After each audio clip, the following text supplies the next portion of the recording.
Sir ఇప్పుడు మనం 2 words use చేస్తాం, criticising, questioning. Questioning is okay, criticising not. What comes under questioning? ఏది మనకి క్రిటిసైజింగ్ కింద వస్తుంది?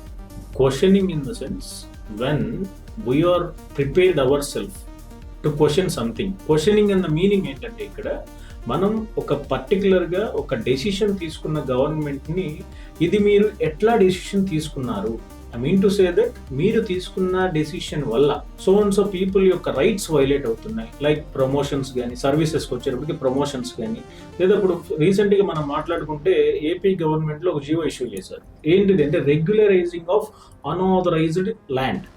ఆ ల్యాండ్ దేనికి అంటే ఈ రెగ్యులరైజేషన్ చేయడానికి. బీఆర్ఎస్ ఇది వరకు ఉండేది మనకి బిల్డింగ్ రెగ్యులేషన్ స్కీమ్ అనేది. అట్లా ఇప్పుడు ఏం చేశారు అంటే కొంచెం అన్ఆథరైజ్డ్ ల్యాండ్స్ ఏవైతే ఉన్నావో గవర్నమెంట్కి ఎటువంటి ఇష్యూ లేకపోతే దే కెన్ బి రెగ్యులరైజ్డ్. దాని మిస్యూజ్ కూడా ఎట్లా జరుగుద్ది అంటే ఇప్పుడు చాలా మంది ఆల్రెడీ ఆక్యుపై చేసి ఉంటారు, ఎంక్రోచ్ చేసి ఉంటారు లార్జ్ ఎక్స్టెంట్. ఇప్పుడు ఒక వ్యక్తి ఉన్నాడు, అతను ఒక 10 acres 20 acres ల్యాండ్ ఎంక్రోచ్ చేసేసి అతని దగ్గర పెట్టుకుంటే he can also comes under that purview. అతను ఏం చేస్తాడు, నేను 20 acres నా పొజిషన్లో ఆల్మోస్ట్ 10 years 20 years నుంచి ఉంది, ఇది నాకు రెగ్యులరైజ్ చేయండి అంటే ఇఫ్ ఇన్ కేస్ అది రెగ్యులరైజ్ అయితే ఏమవుతుంది, ఆటోమేటిక్గా ఎవరైతే ల్యాండ్లెస్ పూర్ ఉంటారో వాళ్ళు ఎఫెక్ట్ అవుతారు.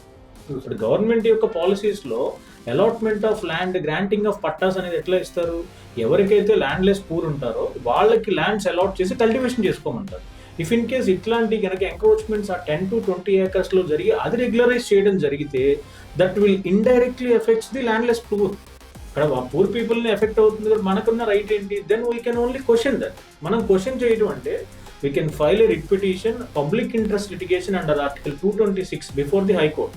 మనం క్వశ్చన్ చేసి దాన్ని ఛాలెంజ్ చేయొచ్చు. Even that GO is also challenged. హైకోర్టులో ఆ జియో ఛాలెంజ్ చేశారు, దాని మీద సర్టెన్ ఆర్డర్స్ కూడా పాస్ చేయడం జరిగింది కోర్టు.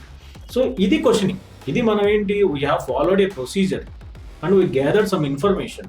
ఆ ఇన్ఫర్మేషన్ బేస్ చేసుకుని ప్రీవియస్ జియోస్ కానీ, ప్రీవియస్ ఆర్టికల్స్ కానీ, ప్రీవియస్ స్టాట్యూట్స్ కానీ ఈ జియో క్లియర్గా in violation to the earlier proceedings ఉంది అని మనం క్వశ్చన్ చేస్తున్నాం. We're questioning they. ఇక్కడికి వచ్చేటప్పటికి క్రిటిసైజింగ్ అంటే మీనింగ్ ఏంటంటే, సో నా దగ్గర సర్టెన్ ఇన్ఫర్మేషన్ లేదు, సో సమ్ ఎక్స్ ఎమ్మెల్యే కానీ లేదా ఎంపీ కానీ ఎవరైనా వచ్చి వాళ్ళ ల్యాండ్ ఎవరో సమ్ ఎక్స్ అనే వ్యక్తి కబ్జా చేశారని చెప్పి ఉండొచ్చు. నేను without even verifying anything, at least నేను రెవెన్యూ రికార్డ్స్ కానీ ల్యాండ్ రికార్డ్స్ కానీ I don't even have any knowledge about that property. డైరెక్ట్గా నేను ఎవరో చెప్పిన మాట విని నేను ఒక పబ్లిక్ మీడియాలో, ఒక సోషల్ మీడియాలో ఒక వీడియో కనుక రిలీజ్ చేసి ఒక పోస్ట్ పెడితే directly criticising that particular person. So criticising without there being any evidence. So ఇక్కడ మనకి జనరల్గా కావాల్సింది ఏంటంటే whether it is criticising or questioning అంటే ద వే ఆఫ్ గివింగ్, మన ప్రెజెన్స్ ఎట్లా ఉంది అనేది మనం ఆ అప్రోచ్. ఇప్పుడు పబ్లిక్ని రీచ్ అవ్వాలి అని కొంతమంది హైప్ అయిపోతూ ఉంటారు ఆన్లైన్ మీడియాస్లో. సో రీచ్ అవ్వటం కూడా ఎంత ఎక్స్టెంట్ వరకు ఇప్పుడు అది జరిగింది. సో అదే విషయాన్ని మనం పబ్లిక్ మీడియాలో పోస్ట్ చేసినప్పుడు ఆటోమేటిక్గా దాన్ని గనక రిలవెంట్గా తీసుకుని వేరే వ్యక్తి దాని గురించి మాట్లాడితే it also directly connecting to the criticising of first part. So originating అనేది ఒక వ్యక్తి చేస్తే దాని కంటిన్యూటీ వస్తుంది. ఇక్కడ కంటిన్యూటీ వల్ల ఏమవుతుంది, ఇతని పర్సనల్ రైట్స్ వైలేట్ అవుతున్నాయి అక్కడ.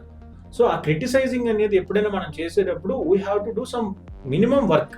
అది whether it is genuine or not అనేది.